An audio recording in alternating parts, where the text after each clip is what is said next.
नमस्ते, सत श्री अकाल, प्रणाम साथियों। आप देख रहे हैं आपका अपना favourite YouTube channel new useful news.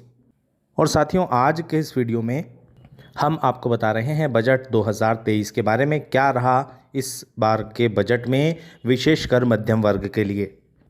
तो साथियों, बजट विश्लेषण के लिए हमारे साथ इस वीडियो के अंत तक बने रहिए। साथ ही हमारे चैनल को सब्सक्राइब भी कर लीजिए।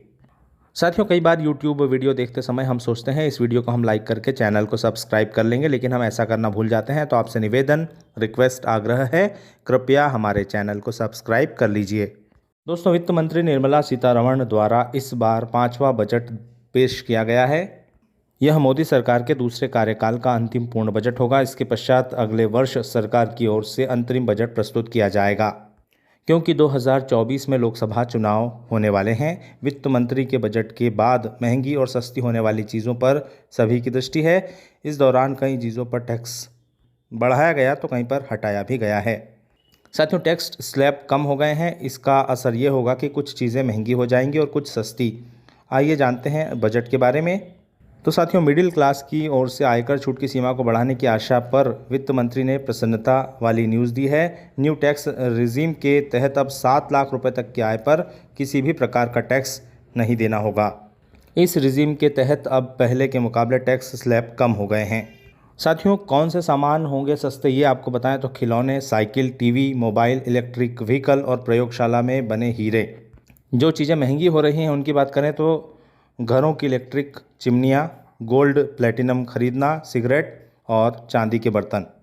साथियों, बजट में वित्त मंत्री निर्मला सीतारमण ने महिलाओं के लिए एक नई बचत स्कीम की घोषणा की है, जिसे महिला सम्मान बचत पत्र कहा जा रहा है। यह एक मुश्त रकम जमा करने की स्कीम है जो 2 साल के लिए होगी। इस स्कीम के अंतर्गत किसी महिला या बच्ची के नाम पर 2 साल के लिए 2 लाख रुपए जमा कराए जा सकते हैं। इस बचत योजना पर सरकार वार्षिक 7.75% ब्याज देगी।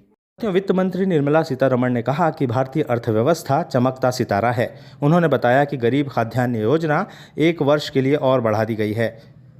साथियों, बजट भाषण में वित्त मंत्री ने कहा कि पैन कार्ड अब राष्ट्रीय पहचान पत्र के रूप में जाना जाएगा। साथियों, बजट में घोषणा की गई है कि इलेक्ट्रिक वाहन, ऑटोमोबाइल, खिलौने और देशी मोबाइल सस्ते होंगे। वहीं चिमनी, कुछ मोबाइल फ़ोन और कैमरे से लेस के लेंस जो हैं, सिगरेट, सोना, चांदी, प्लेटिनम महंगा होगा। वित्त मंत्री ने बताया कि भारत में प्रति व्यक्ति आय 2 गुने से अधिक हो गई है और 1.97 लाख रुपए हो गई है। साथियों, इस बार के बजट में रेलवे का भी विशेष ध्यान रखा गया है। रेल मंत्री ने कहा कि बजट में रेलवे के लिए 2.41 लाख करोड़ रुपए आवंटित किए गए हैं। यह एक बड़ा बदलाव है और इससे पैसेंजर्स की आकांक्षाएं पूरी की जाएगी। अमृत भारत स्टेशन योजना के अंतर्गत 1275 स्टेशनों को पुनः विकास किया जाएगा। इसके अतिरिक्त वंदे भारत ट्रेनों के प्रोडक्शन को भी बढ़ाया जाएगा। हरियाणा और महाराष्ट्र में भी बनेगी वंदे भारत ट्रेन। साथियों, यहाँ पर हम आपको बताएं कि रेल मंत्री अश्विनी वैष्णव ने कहा है अब वंदे भारत ट्रेनें जो हैं चेन्नई के अतिरिक्त हरियाणा के सोनीपत और महाराष्ट्र के लातूर में भी बनाई जाएगी। इसके अतिरिक्त यूपी के रायबरेली में भी इनका निर्माण होगा। इन वंदे भारत ट्रेनों के द्वारा देश के कोने कोने को जोड़ने का पीएम नरेंद्र मोदी का सपना पूरा किया जाएगा।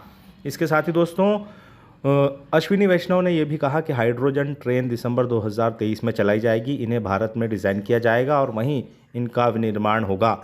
उन्होंने कहा इस ट्रेन को कालका, शिमला जैसे हेरिटेज रूट्स पर चलाया जाएगा।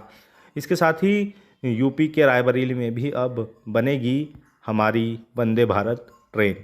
सरकारी और निजी सेक्टर में काम करने वाले वेतनभोगी कर्मचारियों को काम के दौरान छुट्टियां मिलती हैं। ये छुट्टियां सिक लीव, कैजुअल लीव और अर्न लीव के समेत अन्य छुट्टियां होती हैं।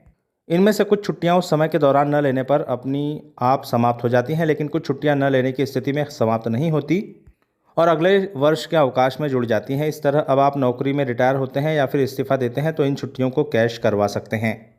इसे ही लीव इनकैशमेंट कहा गया है। तो साथियों, ऐसा ही रहा है कुछ बजट। आप क्या सोचते हैं इस बजट के बारे में कमेंट कीजिएगा, चैनल को सब्सक्राइब कीजिएगा। जय हिंद, जय भारत।